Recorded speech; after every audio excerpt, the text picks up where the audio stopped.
প্রত্যেকে খুব ভালো আছে, আর আমরাও খুব ভালো আছি। আর আজকে তো শুক্রবার, এখন ওই সকাল 8টা নাগাদ বাজে। তো আজকের ওয়েদারটা খুব খারাপ, একদম বৃষ্টি ভেজা সকাল। তো সকালে যখন আশিপাশি কাজ করছিলাম তখন ওয়েদারটা মোটামুটি, বৃষ্টিটা হয়নি, ওয়েদারটা মেঘলা ছিল, কোনো বৃষ্টি হয়নি। আর তারপরে যখন চা খাচ্ছি বসে বসে, ব্যাস এবার ঝমঝমিয়ে আসলো বৃষ্টি, আর তারপর থেকে ঝিমঝিম করে পড়েই যাচ্ছে। তো চলুন, রান্নাবান্না হচ্ছে, একবার আপনাদের দেখাই কি রান্নাবান্না হচ্ছে। ভেন্ডি সর্ষে হচ্ছে, আর এখানে করলা আলুর চচ্চড়ি করবো, তার জন্য আলুটা ভাপিয়ে রেখে দিয়েছি। আর এখানে বিউলির ডাল হবে, বিউলির ডাল করব। আর এখানে তো করলাটা কাটা আছে, এই যে। আর এখানে দুটো আলু ভাজা করব, খোসা শুদ্ধ আলু ভাজা। তো সেই কারণে প্রেশারে বসিয়ে দিয়েছি। ভাতটা একবার ফুট দিয়ে নামিয়ে রেখেছি, আর একবার ফুট দিয়ে উপর করবো আর কি। আর হয়ে গেছে হচ্ছে পটল ভাজা, মিক্সের মধ্যে পটল ভাজা আছে, এই যে পটল ভাজা। হাজব্যান্ড তো খায় না, শাশুড়ি আমি আর ছেলে খাবো, তো সেই কারণে অল্প দুখানা পটল আর কি ভাজা হয়েছে। তো চলুন রান্না করি, সাথে থাকুন।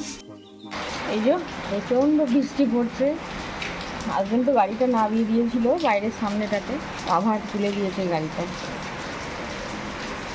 এই যে মশলা করেছি, দেখুন কী অবস্থা, তুলে একদম মাঝখানটা গর্ত মতো জল জমে গেছে। তার কিছু মশলা করার নেই।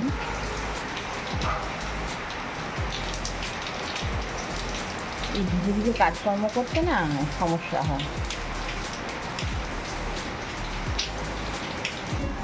ঘরের মধ্যে বসে বসে বৃষ্টি দেখতে খুব ভালো লাগে, কিন্তু বৃষ্টির মধ্যে ভিজে ভিজে কাজ করা এটা খুব কষ্টকর ব্যাপার আছে। আজকে আমার সেই অবস্থাই হবে, বৃষ্টির মধ্যে ভিজে ভিজে কাজকর্ম করতে হবে। মানে 1 ঘন্টা 1.5 ঘন্টা বৃষ্টি, সেটা ঘরের মধ্যে দেখতে বসে বসে ভালো লাগে। যদি সারাদিন বৃষ্টি হয়, সেই বৃষ্টির মধ্যে ভিজে ভিজে সব কিছু করতে হয়, সেটা কিন্তু খুব কষ্টকর, তাই না? আর আমার যেহেতু ঘরের কোনো ব্যবস্থা নেই, পুরোটাই বাইরে করতে হয় সব কাজটাই। কলতলায় বাসন মাজতে হবে, ঘর বারান্দা মুছতে গেলেও কল থেকে জল নিয়ে মুছে করতে হবে, কাঁচা ধোয়া সবটাই। সকালে কাপড় জামাগুলো ধুই মেখে দিয়েছি, ভাবছি একটু বেলার দিকে গরম জল করে মেখে দেবো। দু পিস মাছ আছে, ঝাল করলেই হয়ে যাবে।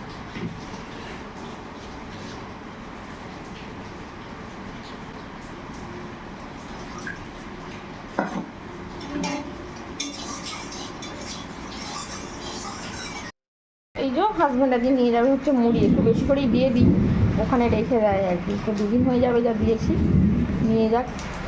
আরও ধরে যেত, কিন্তু আর দিলাম না, বৃষ্টির মধ্যে তো। আর ডিকি করে নিয়ে যাবে, ব্যাগ কিছু নিয়ে যাবে না, ডিকিতে ভরে নেবে। তো সেই জন্য দিইনি, থাক এখানে, মানে এইগুলোই থাক।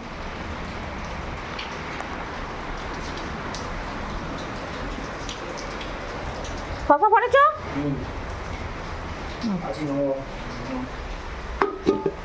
এবার কি করে যাবে, আমার তো সেটাই চিন্তা হচ্ছে। বাবা, এখানে তোমার একটা চামচ ফামচও নেই। দাঁড়াও, আলু ভাজাটা ভরে দিই, চামচ নেই এখানে।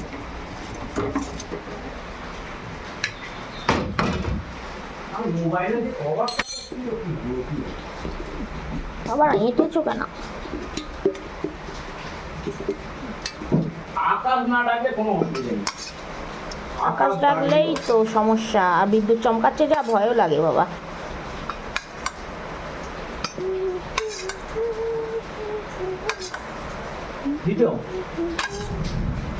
আর দিচ্ছি না, আমি জানি যে ডালিয়া করে দেবো, সেই জন্য আলু ভাজা কম করে করেছি। না, ডালিয়া ওখানে নিয়ে যেতে পারো, এই বড় কৌটোটা না মোটর সাইকেলে দিয়ে ঢুকবে। এই না, নিন। পেঁয়াজটা নেবো? নাও, শশাতে নিয়ে নাও না। পেঁয়াজ দিয়ে খাও। পেঁয়াজ শশা।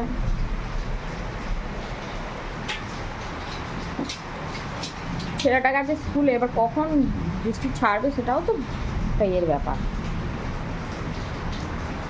শিলটা তুলে দিয়ে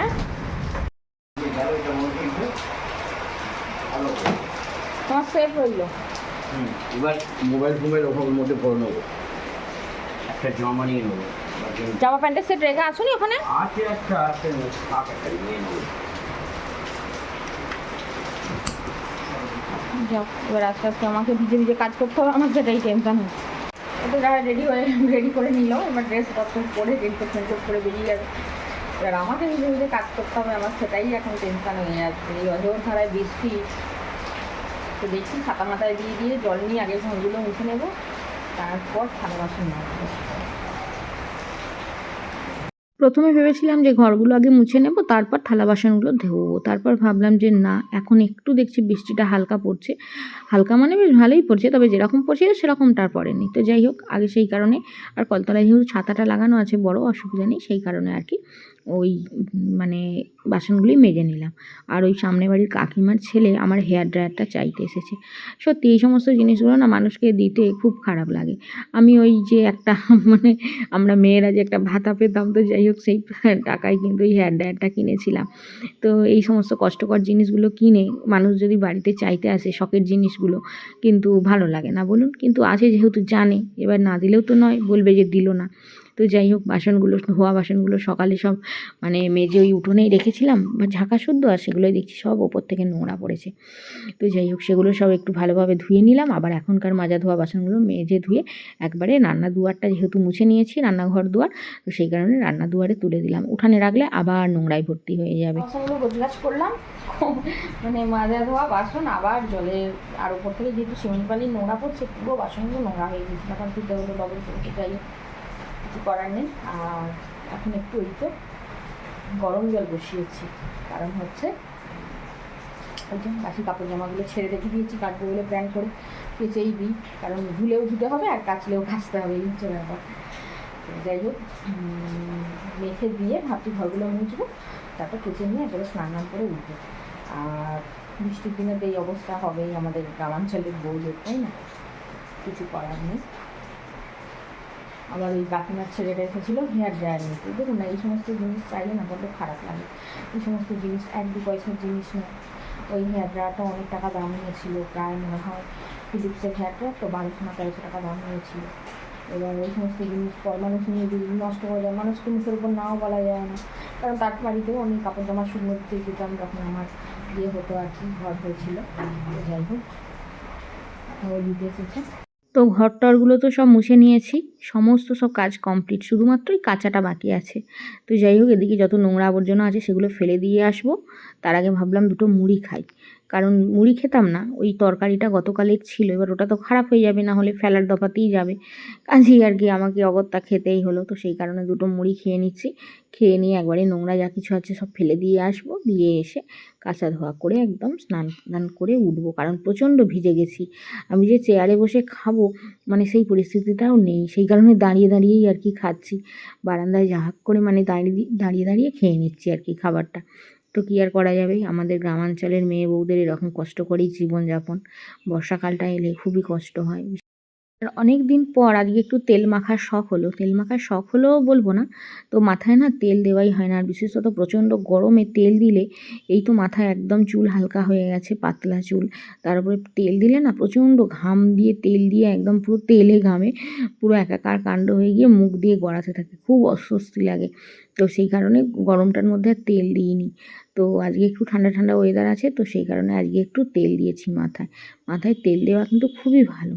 তো যখন তেল মেখে, সত্যি কথা বলতে কি, স্নান করতাম, যখন পড়াশোনা করতাম স্কুল লাইফে, তখন ওই আমার ঠাকুমা না মাঝে মাঝে বসিয়ে আমাকে মাথায় তেল দিয়ে দিতেন। আমার চুল ছিল জানেন কত, যেমন গোছ আর তেমন লেন্দি ছিল, কিন্তু ওই যে একবার জন্ডিস হয়েছিল মারাত্মক, সেই কারণে তো সব চুল উঠে নষ্ট হয়ে গেছিলো।